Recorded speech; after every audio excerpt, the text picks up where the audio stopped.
Hey guys, welcome to the video. ये सारी अपनी जेई की किताबें हैं। अब इनका कोई फ़ायदा नहीं है। वैसे मेरा अपना जेई हो चुका है और मैं क्वालिफाई भी नहीं हुई। ठीक है, I am now at this moment I am focusing on CET. तो एक एक उससे हो जाए आखिर। But there are many reasons जो हम या मे बी अब जो जेई हुआ नहीं है तो दिमाग में चलता रहता है कि क्या किया क्या हुआ। एक दिन तो वो रोना धोना चलता है।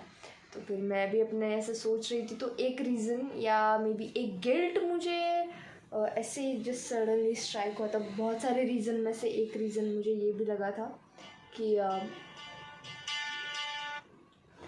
बहुत सारे रीज़न्स में से मुझे एक रीज़न फील हुआ था। देखो, मॉम डैड ने मेरी मम्मी पापा ने हमें अच्छे से कोचिंग भी दी है। मतलब they get the best coaching, at least in my eyes it was the best coaching. ये सारी बुक्स, ये सारी अमेनिटीज़, इतना बड़ा रूम्स। मतलब एक एनी जे एस्पिरेंट या कोई भी एस्पिरेंट हो उसके लिए वो एक रूम घर का उसको ही दिया जाता है।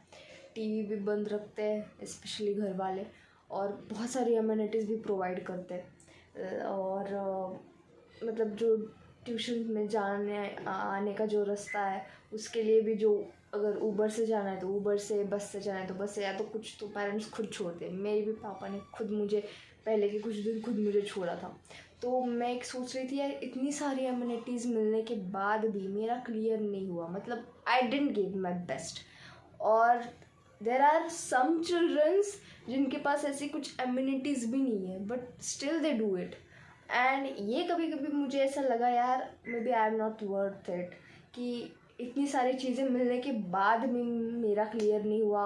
और कुछ लोग ऐसे भी है जो गरीब स्टूडेंट्स होते हैं या जिनके पास ज़्यादा अम्यूनिटीज़ नहीं होती, वो क्लियर कर रहा है। और ये सब होने के बाद मैं नहीं कर पाई, या आई डेंट गिव माई बेस्ट, और मे बी तो ऐसी बहुत सारी चीज़ें मैं सोच रही थी कि क्या मतलब क्या होगा। और ये सिर्फ मेरे साथ नहीं होता, ये मैंने अपने जो भी फ्रेंड्स भी सेम ट्यूशन, तो सेम ही लेवल के, like same middle, above middle class या रिच या ऐसे होते हैं सारे फ्रेंड्स भी ऐसे। तो इनका भी सेम गिल्ट था यार, पता नहीं क्या हो गया कि हमसे क्यों नहीं हो पाया ये अगर लोग करते। मतलब मेरे फ्रेंड्स का जो एक सर्कल है उसमें सिर्फ एक का हुआ है, किसी का 1-2 परसेंटाइल से रह गया, किसी का 1 परसेंटाइल से रह गया, या मेरा तो ऐसे 5-10 परसेंटाइल से रह गया। तो मुझे इतना नहीं बुरा लगा, वो उनको ज़्यादा बुरा लगता है।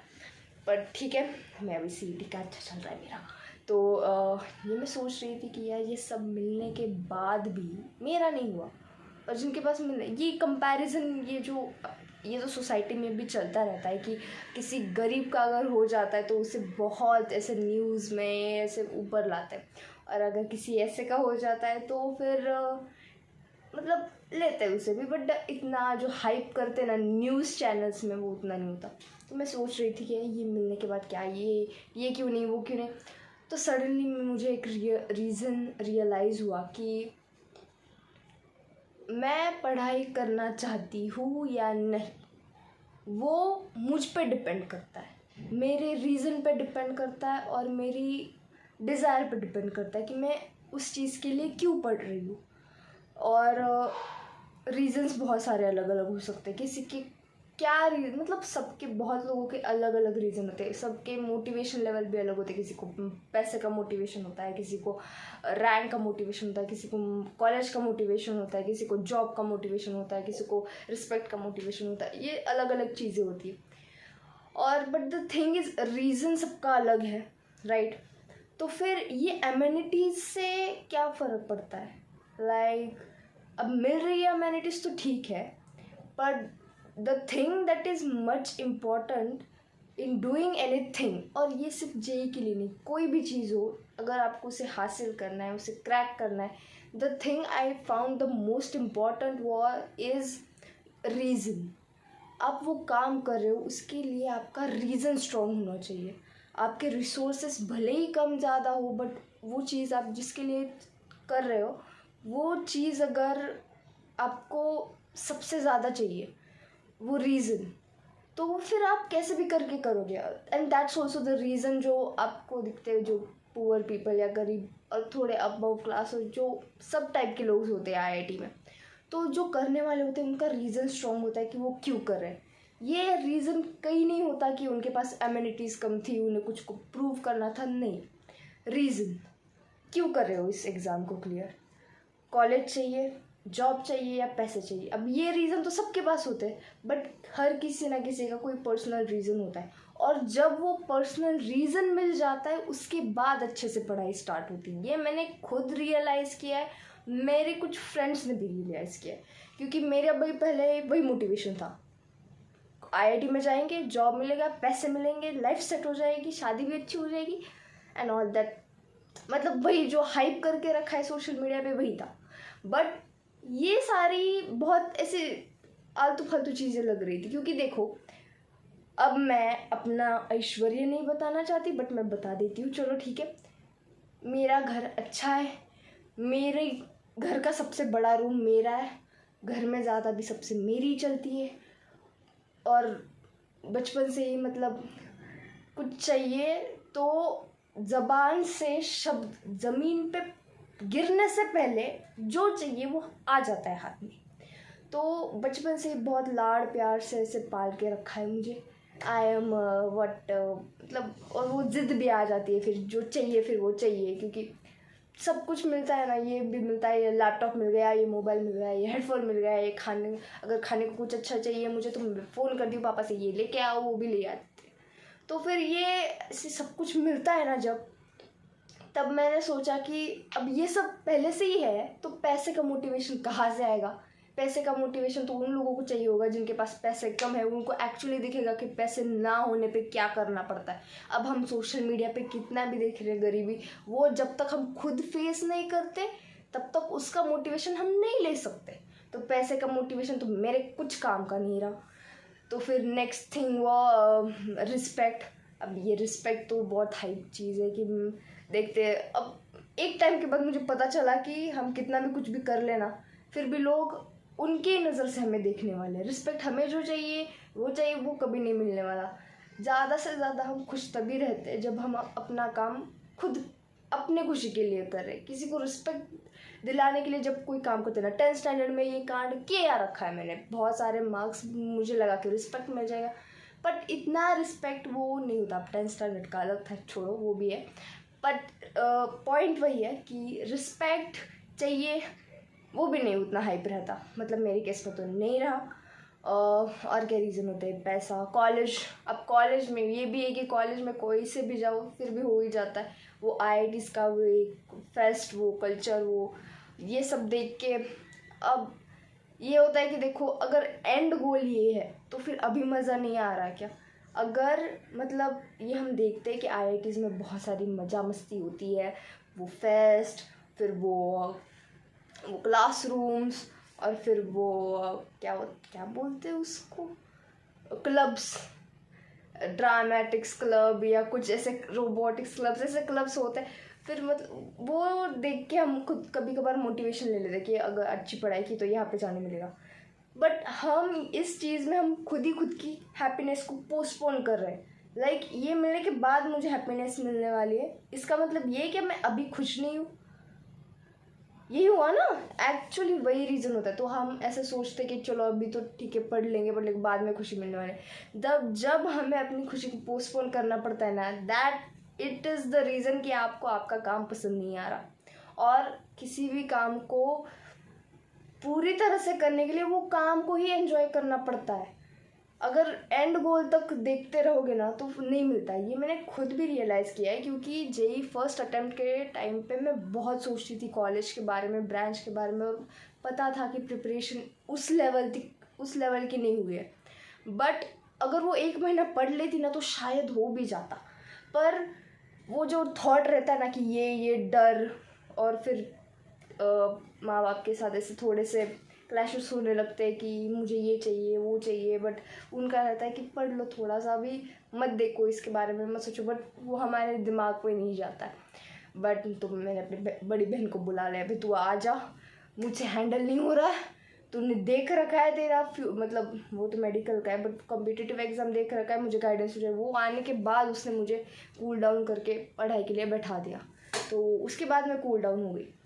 बट जो कॉलेज और इसका भी मोटिवेशन है ना, वो भी ज़्यादा समय तक नहीं चलता। और एंड गोल तो, और ये वो लाइन बहुत बहुत हिट करती है अभी मुझे, कर्म किए जा फल की चिंता मत कर। इसका मीनिंग जब आप जेई दोगे या कोई एग्ज़ाम दोगे ना, तब बहुत हार्ड स्ट्राइक करता है। क्योंकि जब आप काम कर रहे होते हो ना, तो आपको लगता है कि मुझे एंड गोल मिलने वाला है। हर जेई एस्पिरेंट पहले 11th में या हाफ 11th तक आईआईटी बॉम्बे के सीएस की क्लासरूम में ही होता है। बट जैसे जैसे आगे टाइम बढ़ने लगता है, तब तो उस औकात पता चलने लगती है। तो फिर वही है कि अपने सिस्टम पे फोकस करना होता है, ना कि एंड गोल पे, जो कि गलती मैंने भी की है और बहुत लोग करते भी हैं। मैंने अपने खुद के फ्रेंड्स से ये सुना है कि 10th के बाद जो मार्क्स होते हैं उनको देख के हमें लगता है हम तो दुनिया जीत लेंगे, बट ऐसा कुछ नहीं होता। देखो 10th के मार्क्स सपने दिखाते और 12th के मार्क्स औकात दिखाते, तो ये चीज़ है। तो फिर वो कॉलेज का मोटिवेशन भी काम का नहीं था। जो मोटिवेशन मुझे एक्चुअली, मोटिवेशन तो बहुत थे सब, ये बहुत कैजुअल वर्ड हो गया मोटिवेशन। जो रीज़न मुझे एक्चुअली एग्ज़ाम के लिए मतलब फ्यूल कर रहा था कि मैं पढ़ाई करूँ, that was my interest in my favourite field, that is food tech की एक ब्रांच होती है इंजीनियरिंग में। अगर वो मिल जाएगी तो मुझे मेरा पैशन तो मिल गया है मुझे। तो उसके लिए फिर मैंने जब पढ़ना स्टार्ट किया, then I started to actually study. JEE का फर्स्ट अटेम्प्ट होने के बाद एक्चुअल जो अच्छी पढ़ाई होती है, जो एक टॉपर शुरुआत से कर रहा होता है, वो मैंने फर्स्ट अटेम्प्ट के बाद स्टार्ट किया। And I don't blame any one for this, I don't even blame my self for this, because बहुत सारी चीज़ें होती हैं जो हमें बाद में पता चलती है। एंड द रीज़न, जब ये पता चला कि you should focus on system and not on the outcomes, तब मैंने एक्चुअली पढ़ाई में ही फोकस किया। और वैसे बहुत सारी चीज़ें जो पढ़ाई में वर्क करती, that is focus, discipline, hard work, ऐसे चीज़ें फिर इम्प्लीमेंट करना स्टार्ट कर दिया। पूरी तरह से नहीं होता है बट ट्राई करना चाहिए। और सेकेंड अटेम्प्ट भी इतना अच्छा नहीं गया है, इतना अच्छा। अब अच्छा बुरे का क्या ही सवाल होता है जब क्वालिफाई नहीं हुआ तो। बट अभी तो सीईटी पे फोकस है। सीईटी से होप्स तो है कि कोई अच्छा कॉलेज मिल जाएगा, फूड टेक में मिल जाएगा, तो मैं उससे बहुत सेटिस्फाइड हूँ। क्योंकि ये जर्नी ने मुझे इतना सारा कुछ सिखा दिया है ना, ये बहुत अच्छी बात है। और एक ये जो महाभारत होता है ना, उसके जो कुंती माता है, उसकी एक बुक लिखी थी कि टीचिंग्स ऑफ क्वीन कुंती। उसमें भी एक थॉट, उसमें बुक में एक थॉट था, the one who is already frustrated with, one who मतलब मुझे ऐसे इंग्लिश में ऐसे याद नहीं आ रहा, but the thing was the one who has wealth, beauty, luxury, respect, pride, मतलब ये सब होने के बाद भी जो फ्रस्ट्रेटेड है ना, वही भगवान के पास जाता है मदद मांगने के लिए। मतलब वही, वहाँ से भक्ति स्टार्ट होती है एक्चुअली, जब आप पूरी तरह से सरेंडर करते हो। ये मुझे अब पता चला है, क्योंकि ये सब मिलने के बाद भी अगर वो वॉइड अंदर रहता है तो आप कोई भी काम ठीक से नहीं कर पाते। तो वॉइड फील करने का, वॉइड जो जिससे फील होता है कि क्यों पढ़ाई करनी है, वो वॉइड होता है रीज़न। अगर रीज़न फील कर दोगे अपने अंदर कि किस रीज़न से काम कर रहे हो, तब उसके आगे आपको फिर वो काम में ही मज़ा आने लग जाएगा। Then you will not focus on the outcome. So this was my story पूरे जेई का शॉर्ट में, but this is a learning. And ये लर्निंग में अभी जेई के बाद में, मैं इसको बाद में भी अपने कॉलेज में भी अप्लाई करने वाली हूँ। नॉट जस्ट कॉलेज, कोई भी लाइफ का कोई भी फेज़ नए से स्टार्ट करना है, focus on systems not on outcomes. क्योंकि स्टार्ट में हाइप करके रखते हैं कि ये करेंगे वो करेंगे, but it's like you want to change every aspect of your life, you just go on planning, you just and then after 1 week you end up changing nothing. तो ये नहीं होना चाहिए। स्टार्ट थोड़े से भी स्टार्ट करना होता है, बट कंसिस्टेंट रहना होता है। अब ये तो मैं बहुत एंड में बता रही हूँ मेरे जेई के, बट मे बी कोई 11th वाला देख ले या कोई 10th वाला देख ले तो मे बी इम्पैक्ट आ जाए। इवन 12th वाला भी देख ले। अब जिसका जेई हो चुका है तो वो तो हो ही चुका है, बट कोई बात नहीं, ये तो मेरे लाइफ लेसन है और ये बाद में भी कॉलेज लाइफ में भी अप्लाई होता है और हर फेज में अप्लाई होता है। Focus on systems and not on outcomes. और कोई भी काम पूरा करने के लिए रिसोर्सेस की ज़रूरत नहीं होती, रीज़न की ज़रूरत होती है जो अपने अंदर होता है। तो फाइंड योर रीज़न और ज़्यादा रिसोर्सेस के पीछे मत भागो। ये क्लास से पढ़ूँ या ये यूट्यूब चैनल से पढ़ूँ, एक बार रीज़न क्लिक हो जाएगा ना तो आगे का रास्ता तो वो दिखाएंगे।